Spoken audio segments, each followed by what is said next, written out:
In the Republic of Congo's Lukwala department, on the western side of the Congo River, lies one of the world's largest areas of forested tropical wetlands.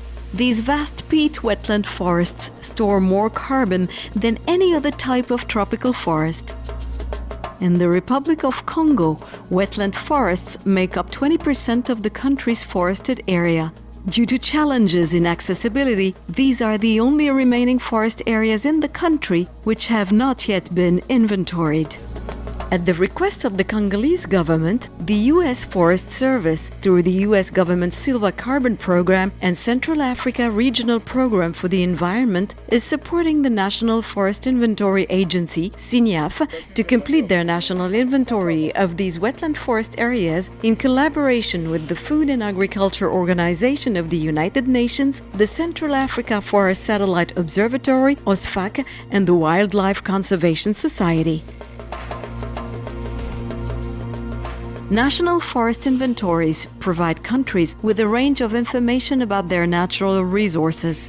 This allows for better planning and management of these important forest resources, as well as facilitates better understanding of ecological systems, including carbon stocks and storage.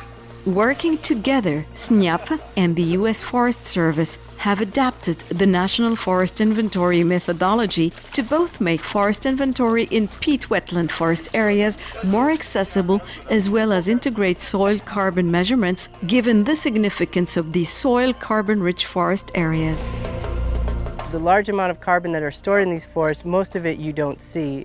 Although they do store a lot of carbon in the living biomass, it really is the peat soils where most of the carbon in these systems is found. So we were interested to integrate that methodology into their inventory procedures. It was very difficult to implement the methodologies that they use in other forest types because the wetland forests are very unique in that it's very difficult to move around, they're often inundated, and the work is much more challenging than in other forest types. We really need to have this baseline information in order to estimate how much carbon is at risk when these forests are disturbed and how that affects or can contribute to global climate change.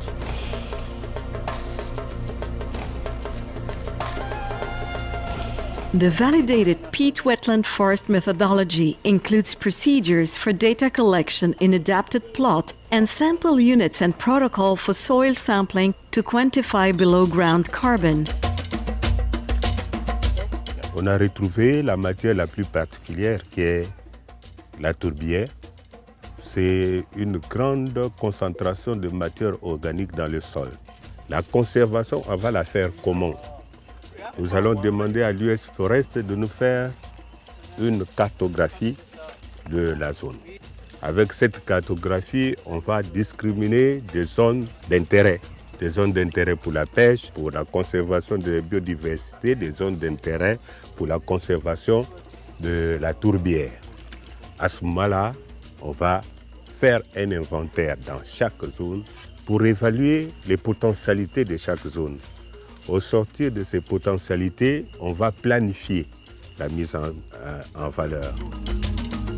Nous avons la maîtrise de la collecte de données et que ce serait mieux maintenant qu'on puisse savoir comment traiter ces données, comment analyser ces données pour arriver au bout de la chaîne. Parce que normalement, lorsqu'on va seulement collecter les données et qu'on arrive par le traitement, nous sommes un peu perplexes, nous sommes encore au milieu, mais arriver jusqu'au bout pour savoir comment on définit le carbone, je pense que ça sera très très capital pour achever la formation.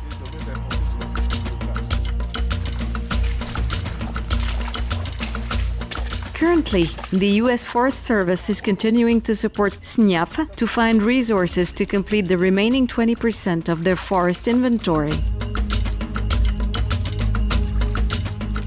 Dans le cadre de ces échanges-là, dans le cadre de ce soutien technique, de cet accompagnement, de ce transfert de connaissances, et ça peut nous aider donc à gérer aussi cette partie du pays, cette partie du biotop-là dont on n'a pas vraiment la connaissance jusque-là. La coopération entre US Forest et sans oublier aussi l'USAID qui est la grosse institution à qui nous donnons aussi notre coup de chapeau. Donc tout ça, ça contribue un peu au dynamisme des relations entre le Congo et les États-Unis d'Amérique. Collecting data in these forests will increase knowledge about these globally understudied but ecologically important peat wetland areas. In particular, carbon stock estimates will improve understanding of the potential impacts of land use change, such as forest degradation or deforestation. And our hope through this work is that the experience that we're supporting here in the Republic of Congo can be replicated more broadly throughout the region as we work with our partners, USAID, to inform the work going on more broadly in global climate change. The U.S. Forest Service continues to work with SNIAF and the Republic of Congo government more globally to support data collection, monitoring, verification, and reporting of forest cover and forest change. Forest inventory is one important part of this broader effort.